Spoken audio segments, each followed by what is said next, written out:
함께 예배하는 모든 분들 가운데 이 말씀에 축복이 함께 하시기를 주님의 이름으로 축원합니다. 이 마태복음은 지금 아브라함과 다윗의 자손 예수 그리스도의 계보를 우리에게 소개하고 있습니다.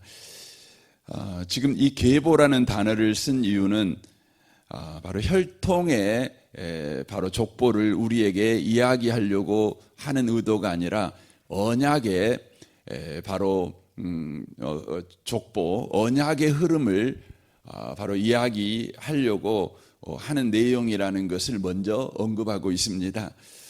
그런 까닭에 여러분이 이 마태복음 족보를 읽어보면 구약 성경의 족보와 이렇게 맞춰보면 족보가 생략되어 있는 것들을 많이 보게 되어집니다. 그러니까 특별하게 여러분이 성경 그 8절을 보시면 아사는 여호사밧을 낳고 여호사밧은 요람을 낳고 이렇게 돼 있어요. 그런데 여러분 구약 성경을 여러분 읽어보시면 여기에 여호사밧은 요람을 낳습니다. 그러나 요람은 우시아를 낳는 건 아닙니다. 그러니까 성경에서 구약 성경에서 여호사밧은 요람을 낳고라고 되어 있는데 이 요람이라는 그 이름이 구약 성경에서는 여호람이라고 그렇게 또 쓰여지기도 합니다. 그러니까 여호람과 요람은 같은 사람입니다. 물론 북이스라엘에도 요람이라는 사람이 나옵니다. 그러나 지금 이 계보는 남유다의 계보입니다. 그런데 이 여호사밧이 누구를 낳냐면 요람을 낳게 됩니다. 그런데 요람이 우시아를 낳는 것은 아니고 누구를 낳게 되냐면 요아스를 낳게 됩니다. 그리고 요아스가 바로 이 아마랴를 낳게 됩니다. 그리고 아마랴가 이제 우시아를 바로 낳게 되는 것이죠. 그러니까 요람에게 있어서 그 우시아는 증손이 되는 것입니다. 그런데 여기에는 그것이 생략이 되어 있는 것을 우리가 보게 되어집니다. 왜 생략을 하게 되어지냐면 여기 17절 말씀을 좀 보겠습니다. 그런즉 모든 대수가 아브람과 다윗에게 14대요 다윗부터 바벨론으로 사로잡혀 갈 때까지 14대요 바벨론으로 사로잡혀 간 후에 그리스도까지 14대더라 이렇게 되어 있습니다. 지금 14대를 맞추는 것입니다. 그러니까 14를 맞추는 것이죠.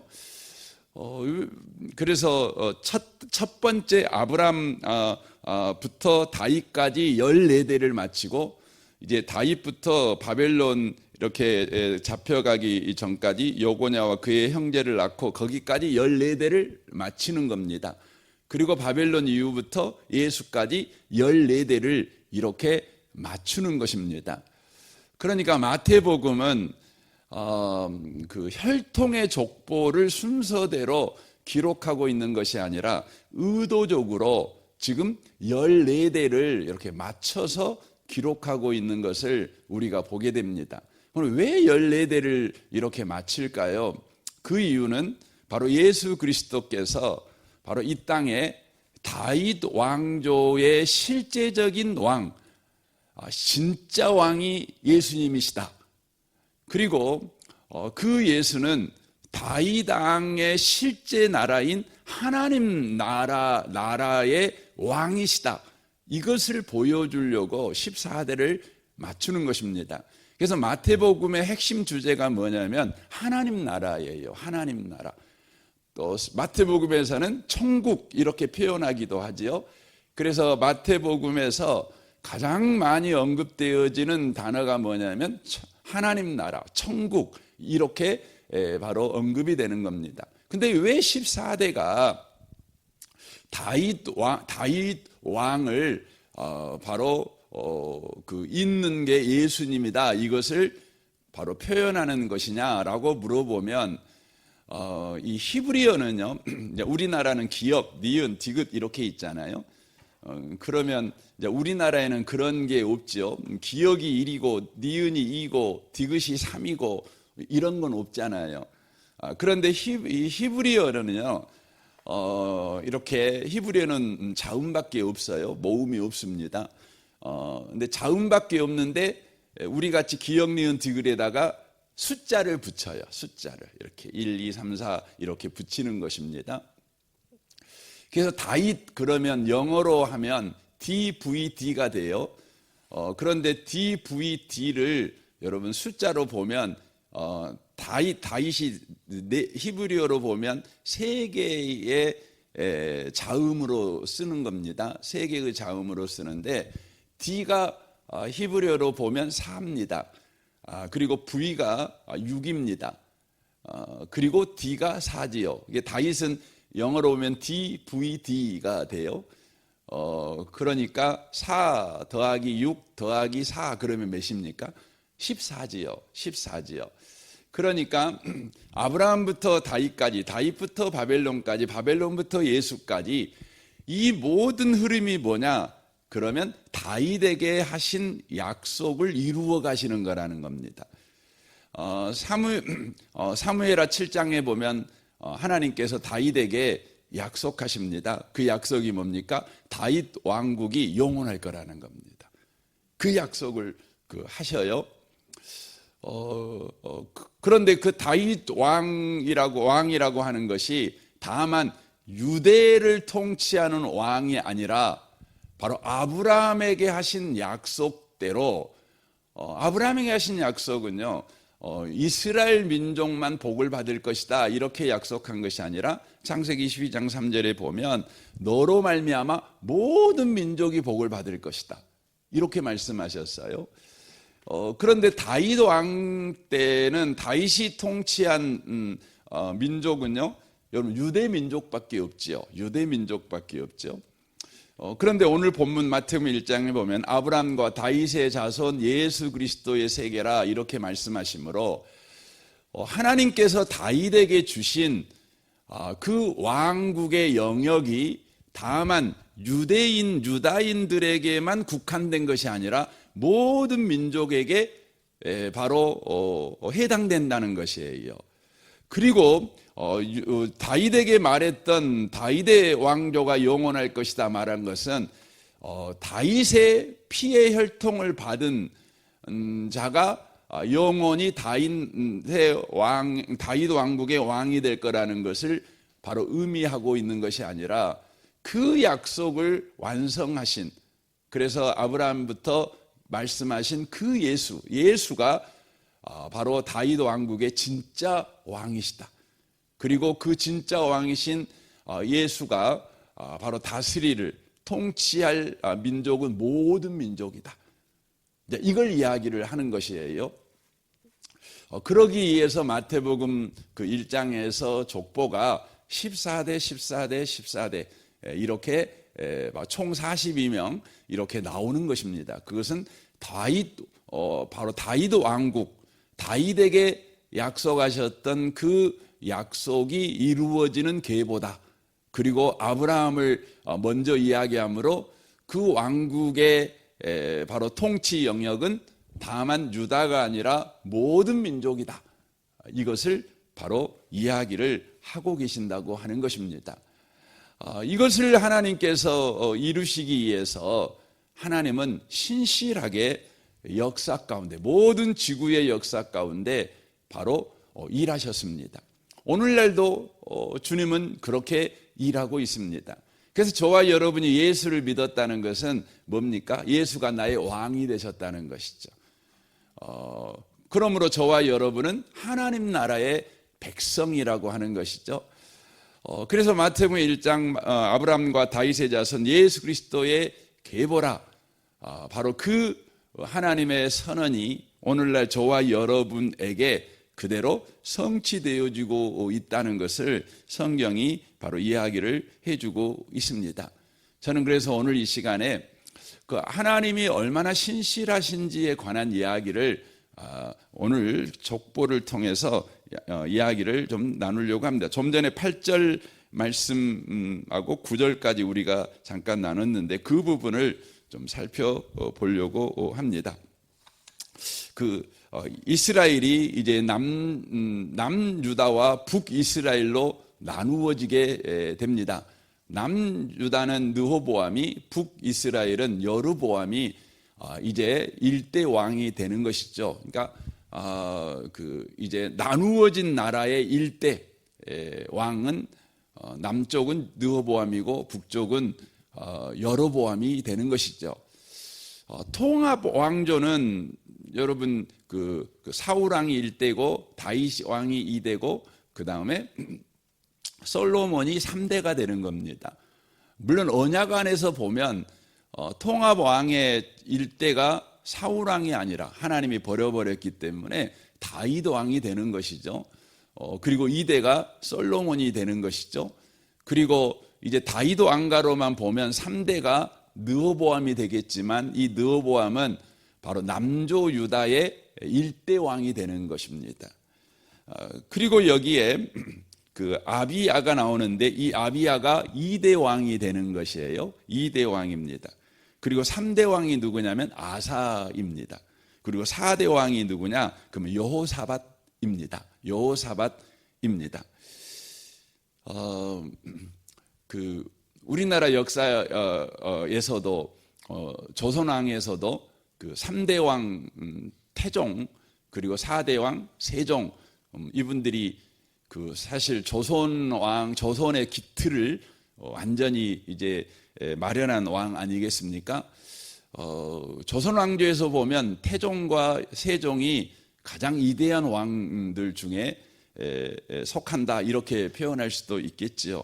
그와 같이 남조 유다에서 가장 훌륭한 왕들 중에 속한 자가 누구냐? 그러면 3대 아사 왕하고 4대 여호사밧입니다. 아사도 참 그 하나님의 말씀대로 나라를 잘 통치했고 여호사밧도 그랬습니다. 그래서 여러분이 잘 아는 그 전쟁이 일어날 때 그 전쟁은 하나님께 속한 것이다고 찬양대를 조직해 갖고 앞에 세우고 나갔던 그 전쟁하러 나갔던 왕이 있잖아요. 그 왕이 바로 여호사밧 왕입니다. 남조 유다가 이제 북조하고 나눠졌지만 여러분 이스라엘 지도를 보시면 여러분 아는 것 같이 남쪽 유다는 사실 자연적인 기반이 없어요. 그러니까 다 사막지대입니다. 정말 어려운 척박한 땅입니다. 농사지을 땅도 없습니다. 그래서 이 남조 유다는 어떻게 먹고 살 수 있냐면 무역을 통해서 먹고 살 수 있고 다른 나라와 좋은 관계를 통해 무역을 해야만 살아날 수 있는 나라가 남조 유다입니다. 북조 이스라엘은요 그에 반해서 참 좋은 땅을 가지고 있습니다. 그러니까 농사짓기도 좋은 땅이고 그렇습니다.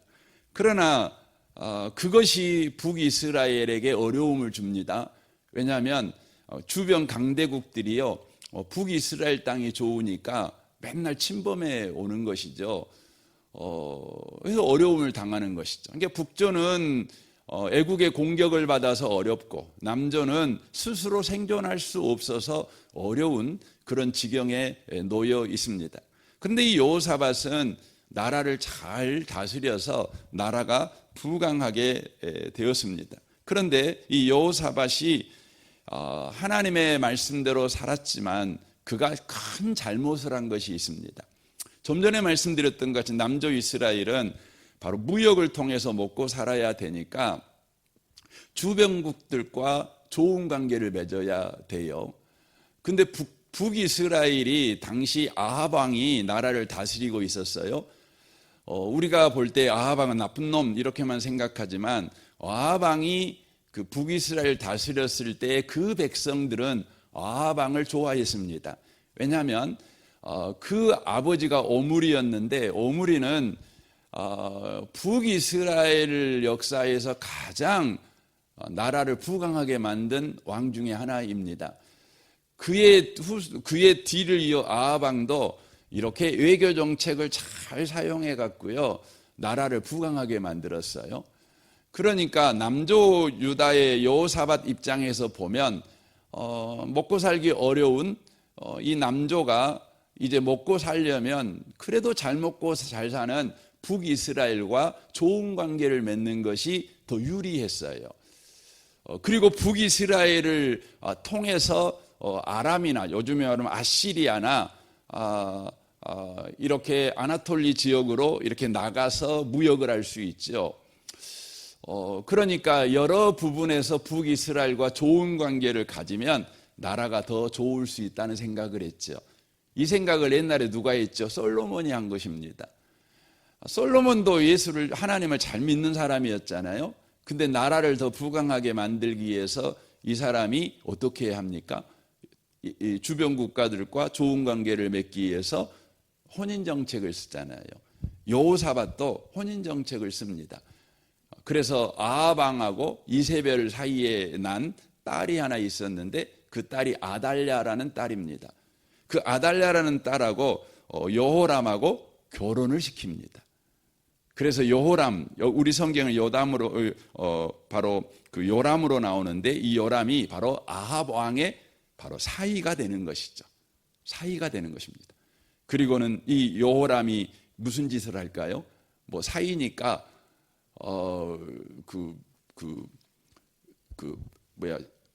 뭐라 그러죠? 그 부인에게 잘 보이기 위해서요. 부인이 되고 들어온 우상을 바로 섬기게 됩니다. 그러니까 남조 이스라엘은 그 전까지는 우상을 섬기지는 않았어요. 그런데 여호람 때부터 우상을 섬기게 됩니다. 그러니까 여호사밧은 하나님을 잘 믿었던 사람이지만 나라를 더 부강하게 만들기 위해서 그가 하나님의 말씀을 쫓아간 것이 아니라 세상의 방법을 쫓아간 것입니다. 누구나 왕이라면 나라를 부강시키기 위해서 그런 정책을 여러분 쓰겠지요. 세상 왕 중에 현명한 왕은 다 그 길을 걸어가는 겁니다. 그러나 그리스도인들은 그렇게 걸어가면 안 되지요. 하나님의 말씀을 쫓아 가야 되겠지요. 근데 여호사밧은 그렇게 하지 않았습니다. 나중에 그가 회개는 하지만 이미 혼인관계로 맺어진 그것을 어쩔 수 없는 겁니다. 여호사밧이 죽고 여호람이 이제 왕이 되는 것이죠. 그리고 이제 이스라엘은 이제 우상이 바로 가득한 나라가 됩니다. 아달랴가 이제 들어와 가지고 이제 우상의 첩자 노릇을 그가 하는 것이죠. 그리고 나서 이 여호람과 아달랴 사이에서 아이가 하나 나는데 아하시아라고 하는 왕이 나오게 됩니다. 근데 이 아하시아가 전쟁에 나가갖고 죽어버립니다. 임금이 된 지 1년 만에 죽어버립니다. 그러니까 아달랴라는 이 바로 그 여호람의 부인이죠, 왕비가 이기를 느꼈어요. 그래가지고 어떻게 하냐면 이 사람이 쿠데타를 일으켜가지고 남유다를 바로 장악하게 됩니다. 남유다를 장악한 다음에 이 아달랴가 어떻게 하냐면 다윗 왕가, 즉 왕이 될 수 있는 사람들은요 싹 죽여버립니다. 다 죽여버립니다. 그러니까 아들은 싹 죽여버리는 것입니다. 죽여버리는 것입니다. 이제 다윗 왕가는 이제 그 혈통이 끊기게 되었습니다.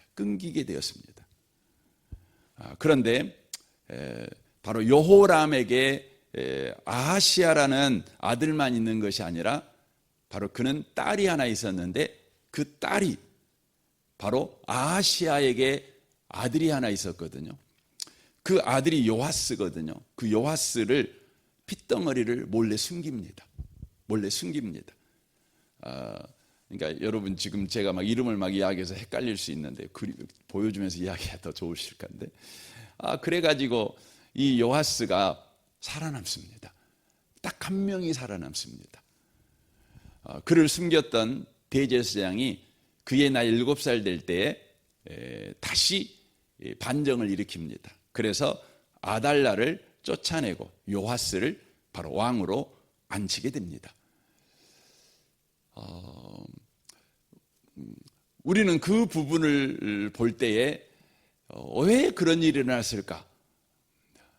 우리는 아달랴라고 하는 사람을 통해 사단이 바로 다윗에게 하신 하나님의 계약이 바로 무효화되도록, 폐기돼 버리도록 사단이 바로 역사했다는 것을 우리가 알 수가 있습니다.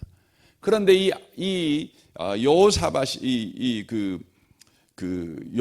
여호사밧이 아합왕하고 그 혼인 관계를 맺어서 여호람이 아합 왕의 바로 사이가 되고 여호람이 왕이 됐을 때 우리 하나님께서 어떻게 하시냐면 이런 말씀을 하셔요. 열왕기하 8장 17절 말씀인데 제가 한번 읽어드릴게요. 여호람이 왕이 될 때에 나이가 32세라 요 예루살렘에서 8년 동안 통치하니라. 그가 이스라엘 왕들의 길을 가서 아합의 집과 같이 하였으니 이는 아합의 딸이 그의 아내가 되었음이라 라고 되어 있어요. 이제 나라가 이제 풍전등화에 놓인 것입니다. 이제 다윗 왕가는 문 닫게 생긴 겁니다. 그러니까 언약이 지금 폐기될 위기 가운데 놓인 것입니다. 그때 하나님께서 이렇게 말씀하십니다. 그가 여호와 보시기에 악을 행하였으나 여호와께서 19절입니다. 그의 종 다윗을 위하여 유다 멸하기를 즐겨하지 아니하였으니 이는 그와 그의 자손에게 항상 등불을 주시겠다고 말씀하셨음이니라 라고 말합니다. 하나님께서는 이제 아합 왕의 세력, 사단의 세력이 바로 남유다에 침범했습니다. 다윗 왕가에 침범했습니다. 하나님께서 다윗에게 약속하신 그 약속이 폐기돼 버릴 위기에 놓인 것입니다. 그때 우리 하나님께서 다시금 바로 말합니다. 뭐라고요? 내가 다윗을 위해서 항상 바로 이 집에 등불을 주겠다. 꺼지지 않는 등불을 주겠다. 이렇게 말씀해요. 이 말이 어떤 의미입니까? 내가 이 집에 등불이 되어 주겠다. 이 말씀입니다.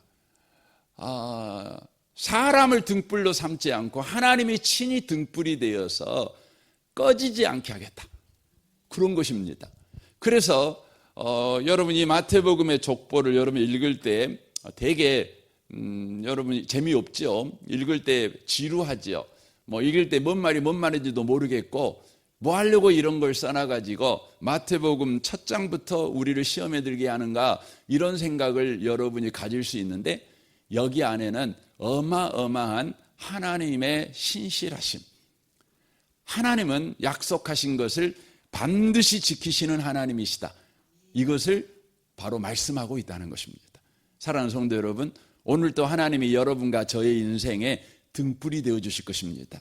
우리 인생에 하나님이 약속하신 약속이 우리의 환경에 잡혀 먹어버리지 않고 우리의 상황에 폐기되지 않고 또 우리 자신의 연약함 때문에 그것이 무효화되지 않도록 하나님이 친히 바로 우리 인생의 등불이 되어서 우리 인생을 인도해 갈 것입니다. 그래서 시편에 말하지요. 하나님의 말씀은 내 발의 등이라고 말합니다. 이 표현입니다. 하나님의 말씀이 내 발의 등이 되십니다. 영원히 사라지지 않는 약속이 되신다는 겁니다. 오늘도 이 신실하신 하나님을 의지하셔서 오늘도 복된 하루를 살아가시는 모든 성도 되시기를 주님의 이름으로 축원합니다. 아멘. 우리 같이 기도하겠습니다.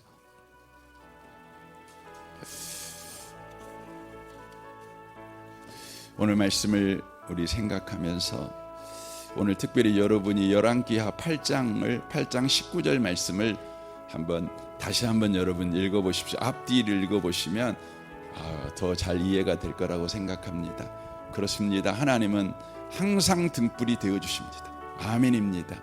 주여, 이 하나님을 오늘도 우리가 나의 하나님으로, 내 앞에서 행하시는 하나님으로, 나와 함께 하신 하나님으로 우리가 믿고 삽니다. 이 하나님을 결코 잊어먹지 않는 그 하나님께 의지하는 오늘 한 날 살아가게 하십시오. 여러분 자신과 가정과 직장을 위하여 또 성도들을 위해서 기도해 주십시오. 우리 유치부 아이들과 우리 교사 순장들과 또 유치부에 계속해서 하나님의 은혜가 임하도록 여러분 위해서 기도해 주십시오. 우리 정선마을 장로님과 순장 순원을 위해 기도해 주십시오. 전반기 양육과정 우리 제자훈련 오늘 위해서 기도해 주시고 단기 선교를 위해서도 기도해 주십시오. 이 나라를 위해서, 이 민족을 위해서, 북한과 열방을 위해서도 여러분 기도해 주십시오. 우리 좋으신 주님께 통성으로 구하겠습니다. 기도하겠습니다. 하나님